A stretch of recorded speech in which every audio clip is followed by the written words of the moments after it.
নমস্কার, আপনারা দেখছেন রিপাবলিক বাংলা ফেসবুক পেজ এবং ইউটিউব চ্যানেল। আমি বিট্টু রায়চৌধুরী। রাজ্য রাজনীতির খবরের পাশাপাশি বিধানসভা এবং নির্বাচন কমিশন সংক্রান্ত খবর নিয়ে প্রতিবার আপনাদের সামনে হাজির হই। আজও হাজির হচ্ছি।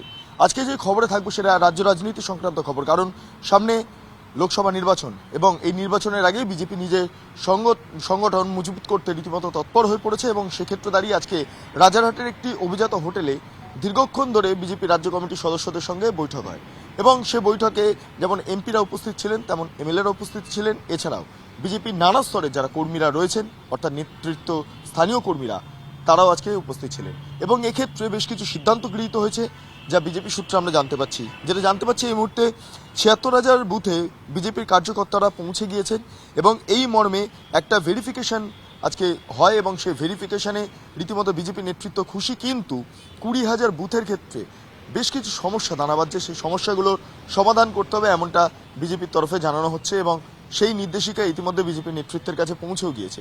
অন্যদিকে দাঁড়িয়ে অবিলম্বে বিভিন্ন মাইক্রো যেই সভা, সেই সভার আয়োজন করতে হবে এবং তার প্রক্রিয়া এই মুহূর্ত থেকে, অর্থাৎ এই যে বৈঠক হচ্ছে তার পরবর্তী ক্ষেত্র থেকেই শুরু করতে হবে, কার্যত সেই নির্দেশ দেওয়া হয়েছে। এবং সেই মাইক্রোসভার মাধ্যমে মূলত কী বিষয় ছড়ানো হবে, বিজেপি সূত্রে যেটা জানানো হচ্ছে, প্রধানমন্ত্রীর যে বিকশিত ভারত প্রকল্প তা নিয়ে যে প্রচার, সেই প্রচার সম্পন্ন করতে হবে বিজেপি নেতৃত্বকে।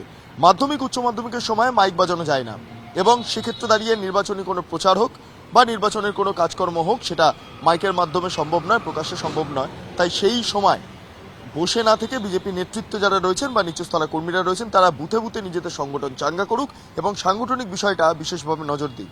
এবং এখানেই নয়, এর পাশাপাশি আরও বিভিন্ন ইস্যু সামনে আসছে। যেমন যেটা জানা যাচ্ছে যে ৪২টা লোকসভার ক্ষেত্রে এক একটি করে কমিটি গঠন হবে এবং এই কমিটি কি ১০ থেকে ১২ জনের একটি কমিটি গঠন হবে, অর্থাৎ ৪২টা ক্ষেত্রে ৪২টা কমিটি গঠন হবে এবং সেই কমিটির কাজ মূলত শেষ হবে এই নির্বাচন প্রক্রিয়া শুরুর বেশ কয়েকদিন আগে। কিন্তু এই কমিটি কিভাবে গঠন হবে তা নিয়ে যেই প্রস্তুতি তা শুরু হয়ে গিয়েছে বিজেপি নেতৃত্বের তরফে। জানানো হয়েছে যে আগামী ১৫ থেকে ২০ তারিখের মধ্যে লোকসভা কেন্দ্রিক এবং তার পাশাপাশি ২২ তারিখের মধ্যে বিধানসভা কেন্দ্রিক কমিটি গঠন করতে হবে। এছাড়াও ১০১ জনের বুথ স্তরের যে কমিটি তা তৈরি হয়ে গিয়েছে, সেটা বিজেপি সূত্রে জানা যাচ্ছে।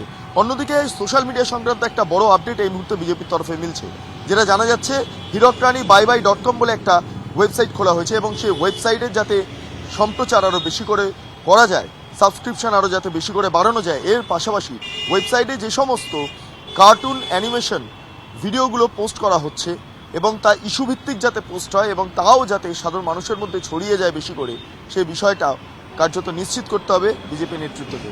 অর্থাৎ একাধিক বিষয় নিয়ে আলোচনা হয়েছে, একাধিক বিষয় নিয়ে চুলচেরা বিশ্লেষণ হয়েছে এবং আজকের বৈঠক শেষে প্রত্যেকেই সেটা নোট ডাউন করে রেখেছেন এবং সেই নোট ডাউন মোতাবেক তারা যারা নেতৃত্বরা রয়েছেন তারা কর্মীদের কাছে পৌঁছে দেবেন। অর্থাৎ বলা যেতে পারে লোকসভার আগে যে প্রস্তুতি বিজেপির নেওয়ার দরকার ছিল রাজ্য কমিটির তরফে, তা ইতিমধ্যে সম্পন্ন হয়ে গিয়েছে এবং যা যা সিদ্ধান্ত হয়েছে সেগুলো দ্রুততার সহকারে বাস্তবায়িত করতে হবে। কারণ আগামী ফেব্রুয়ারি মাস থেকে রাজ্যে প্রধানমন্ত্রী প্রচারে নামবেন এবং সেক্ষেত্রে লোকসভা ভিত্তিক প্রচারে যখন তিনি নামছেন, যাতে করে সাধারণ মানুষের মধ্যে এই প্রচার নিয়ে একটা ইতিবাচক বার্তা যায়, সে বিষয়টা নজরে রাখতে হবে। অর্থাৎ প্রধানমন্ত্রীর যে সমস্ত প্রকল্পগুলো রয়েছে বা কেন্দ্রীয় যে সমস্ত প্রকল্পগুলো রয়েছে, সেইগুলো যাতে মানুষের কাছে পৌঁছানো যায়, সেইগুলো নিয়ে, সেগুলো পজিটিভ বার্তা নিয়ে যাতে মানুষের কাছে পৌঁছানো যায়। এর পাশাপাশি তৃণমূল কংগ্রেস সেই সমস্ত কেন্দ্রীয় টাকা নিয়ে নয়ছয় করেছে, এই বার্তাও যাতে মানুষের কাছে পৌঁছে দেওয়া যায়, সেটা কার্যত নিশ্চিত করতে ইতিমধ্যে পার্টির তরফে নির্দেশ দেওয়া হয়েছে। এখন দেখার বিষয়, যা সমস্ত নির্দেশিকা আজকে পার্টির তরফে দেওয়া হয়েছে তা অক্ষরে অক্ষরে পালন হয় কিনা। থাকবে এই সংক্রান্ত খবরে, তবে অন্যান্য খবরে চোখ রাখতে অবশ্যই নজর রাখবেন রিপাবলিক বাংলা পর্দায়। কিন্তু কেবলমাত্র রিপাবলিক বাংলা টেলিভিশন স্ক্রিনে নয়, ফেসবুক পেজে নজর রাখতে ভুলবেন না, লাইক করতে ভুলবেন না এবং যে ইউটিউব চ্যানেল সাবস্ক্রাইব এবং বেল আইকন ক্লিক করতে ভুলবেন না। নানা ধরনের কন্টেন্ট দেখার জন্য লাইক করুন, শেয়ার করুন আমাদের ফেসবুক পেজ, সাবস্ক্রাইব করুন আমাদের ইউটিউব চ্যানেল। পাশাপাশি অন্যান্য ব্রেকিং নিউজের জন্য অবশ্যই চোখ রাখুন রিপাবলিক বাংলায়।